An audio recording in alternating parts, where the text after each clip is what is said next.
आज फाइनली हो जाती है प्रथा की एंट्री एज सर्वश्रेष्ठ शेष नागिन। आज का एपिसोड देखने के बाद आपको कई पुराने सवालों के जवाब मिलते हुए नजर आ सकते हैं और उसी के साथ साथ कुछ नए सवाल भी हमारे सामने हाजिर हो सकते हैं। अब इसके बारे में बात जरूर करेंगे इस वीडियो में, और कैसा रहा आज का एपिसोड इसके बारे में भी जरूर चर्चा होगी। देख रहे हैं आप फीफा फूज, मैं हूं आपकी होस्ट एंड दोस्त वेदांगी कर्णिक।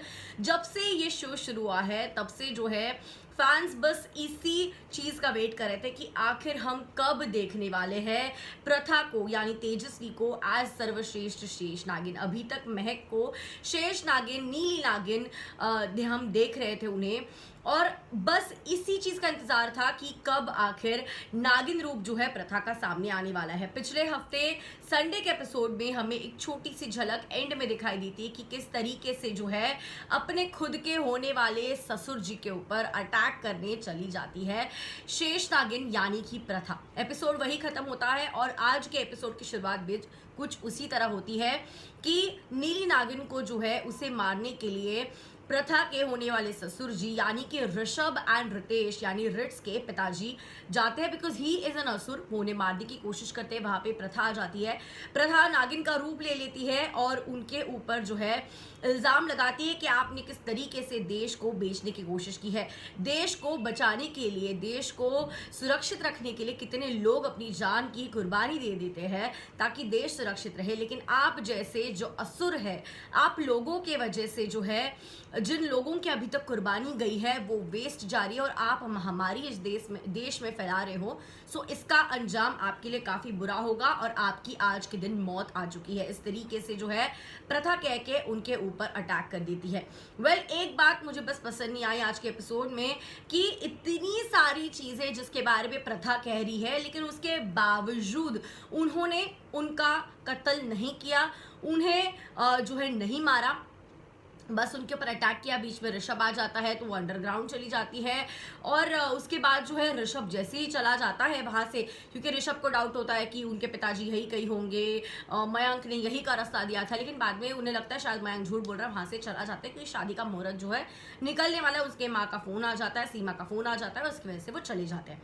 तो ये मुझे काफी वियर्ड लगा कि अगर ये इतने बड़े असुर है तो इनका जो है खात्मा क्यों नहीं हुआ।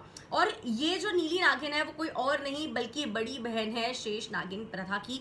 अभी तक प्रथा कैसे नागिन बनी उसकी कोई बैक स्टोरी नहीं बताई गई है, लेकिन एक पेनफुल स्टोरी है जो अभी तक वो ओपन नहीं करना चाह रहे मेकर्स। तो उससे प्रथा के कैरेक्टर को लेके जो एक सस्पेंस है वो बना रहा है और अभी तक ये देखना काफी इंटरेस्टिंग होगा कि आखिर प्रथा जो है नागिन कैसे बनी, क्यों बनी, क्या है उसके पीछे की वजह। एंड नागिनों की नागिन है, शेष नागिन है, तो काफी बड़ी उनकी स्टोरी होने वाली है और वो सही वक्त आने पे हमें पता चलेगा।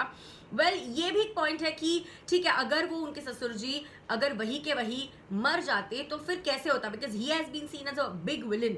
ठीक है, वो देश को बेच रहे हैं, डील्स कर रहे हैं, कंसाइनमेंट्स भेज रहे हैं, आर्मी जो बाहर के देश के जो हमारे क्या कह सकते हैं दुश्मन देश है, उन्हें वो गन्स, एम्यूनेशंस वगैरह पहुंचा रहे हैं। तो ठीक है, वो भी एक बात है कि अगर वो तुरंत से मर गए तो फिर स्टोरी कैसे आगे बढ़ेगी। अब जो है प्रथा शादी के बाद, आई एम श्योर अभी उन्हें मारने वारने का उन्होंने किया कि हाँ अब हम शादी के लिए जाते हैं, उसके बाद जब आएंगे फिर उसके बाद इनका क्या करना है वो देखेंगे, और उन्हें वहीं पे जो है ससुर जी को डाल के चले जाते हैं। ऑब्वियस सी बात है ये बचने वाले हैं और वो आने वाले हैं, और उसके बाद जो है प्रथा और उनका काफी जो है शोडाउन होने वाला है। किस तरीके से प्रथा उन्हें एक्सपोज करती हुई नजर आएंगी और उन्हें वही धमकियां देंगी, एंड जो उनके ससुर जी है वो प्रथा को एक्सपोज करने की धमकी देंगे। तो ये काफी ज्यादा इंटरेस्टिंग सा यहाँ पे माहौल जो है बनता हुआ दिखाई दे रहा है। शादी की अगर बात करें तो ऋषभ मनाता हुआ दिखाई दे रहा है, रितेश को किस तरह से वो गलत है और प्रथा के साथ उन्होंने शादी नहीं करनी चाहिए, तो जिस तरह से वो मना रहे हैं वो भी as a concern of the brother वो वहां पे दिखाई दे रही है। बड़े भाई होने के नाते अपने छोटे भाई को समझाने की कोशिश कर रहे हैं, लेकिन छोटे भाई ने ठान लिया है कि शादी करेंगे तो प्रथा से वरना शादी ही नहीं करेंगे। अब यहाँ से जो है कट टू वहां बात जाती है कि आखिर अभी आगे कैसे चीजें होने वाली है। ठीक है, अभी हमें बैक स्टोरी तो पता चल गई कि कैसे जो है प्रोफेसर जब गए थे शेष नागिन को बुलाने, तब शेष नागिन एक्चुअली खुद आई थी वहां पे, लेकिन उन्होंने जो है उनकी बड़ी बहन को, अपनी दीदी को वहां पे भेज दिया क्योंकि शायद वो अभी तक अंडर कवर रहना चाहती है। कोई तो मकसद होगा, बिकॉज अगर शेष नागिन है, सर्वश्रेष्ठ शेष नागिन है, कोई तो रीजन होगा कि अगर वो छुपी हुई है। तो ये जो सस्पेंस बना हुआ है, ये हमें आने वाले वक्त में पता चलेगा कि कैसे आखिर हर जगह जहाँ पे हमें नीली नागिन दिखाई दी है, वहां पे सबसे पहले हर बार शेष नागिन प्रथा दिखाई दी है। बट प्रथा अंडरकवर रहना चाहती है, जिस वजह से जो है हर जगह नीले नागिन अपने आप को शेष नागिन बताते हुए हमें दिखाई दे रही है। इनफैक्ट उनके जो पिताजी है वो उनके पिताजी नहीं है रियल में, वो एक्चुअली नागलोक के एक नाग है, और उन्हें जो है यहाँ पे इस वर्ल्ड में एज फादर रहना है प्रथा का, ताकि उनका जो मकसद है देश को बचाने का वो पूरा हो सके। तो सरप्राइजेस पे सरप्राइज हमें यहाँ पे दिखाई दे रहे हैं, और कहीं ना कहीं हिंट भी दिखाई दे रही है कि प्रथा एंड ऋषभ की ही शादी होने वाली है। क्योंकि जब नीचे आ रही थी प्रथा, ठीक है, तब उन्हें लग रहा था रीम आ रही है, ठीक है, Rishabh was singing it is Reem, लेकिन तो किस तरीके से एक रोमांटिक अंदाज में उनकी जो सैंडल गिर गए थे, सैंडल लगाए उन्होंने, फिर पता चला अरे ये तो प्रथा है, ये तो रीम नहीं है।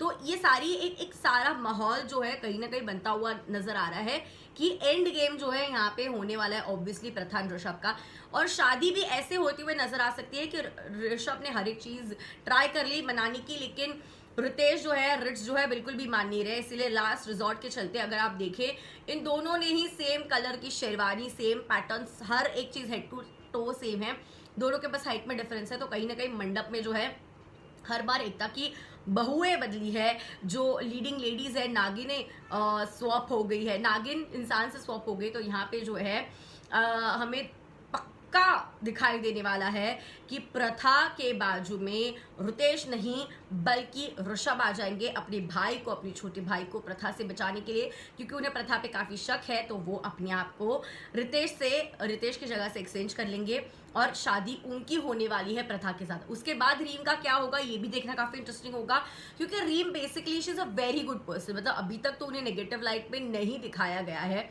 सो कहीं ना कहीं मुझे लग रहा है she is a positive person. उनकी दूसरी जो बहन है, उनकी छोटी बहन से तो वे बेटर है। वैसे उनकी छोटी बहन की बात करें तो वो गायब हो चुकी है, अभी दिखाई नहीं दे रही।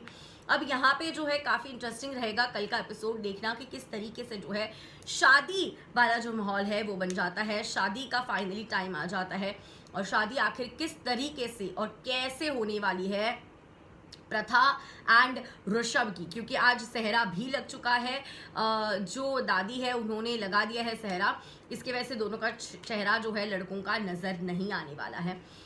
किस तरह के से बदली होने वाली है ऋषभ और रितेश की अदला बदली, वो देखना काफी इंटरेस्टिंग होगा। आज का एपिसोड ओवरऑल काफी ब्यूटिफुली शॉट किया गया है। एक्टिंग ऑब्वियसली तेजस्वी की इज ऑन पॉइंट, काफी खूबसूरत तरीके से उन्होंने नागिन का अपना एक रौद्र रूप जो है वो दिखाया है। अपनी बहन को बचाने के लिए उन्होंने महाकाल से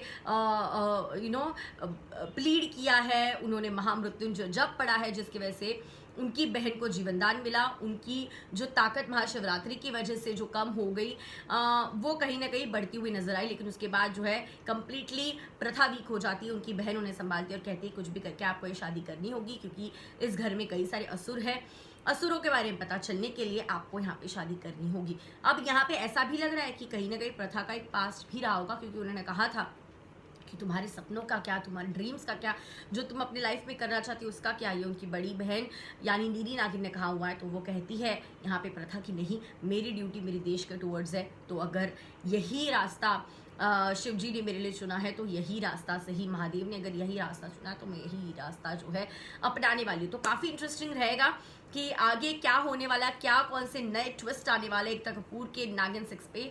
बट जो भी कहे प्रथा वॉज ऑन पॉइंट, और कहीं पे भी नहीं लग रहा था कि हम तेजस्वी को देख रहे हैं। तेजस्वी का जो एक बबली मस्तीखोर फन अंदाज था उससे कई अलग जो है प्रथा एकदम अपोजिट है। एकदम पहले शांत स्वभाव की, सहमी डरी डरी सी थी, और अब वो बन चुकी है सर्वश्रेष्ठ शेष नागिन, अपने असली अवतार में आ चुकी है।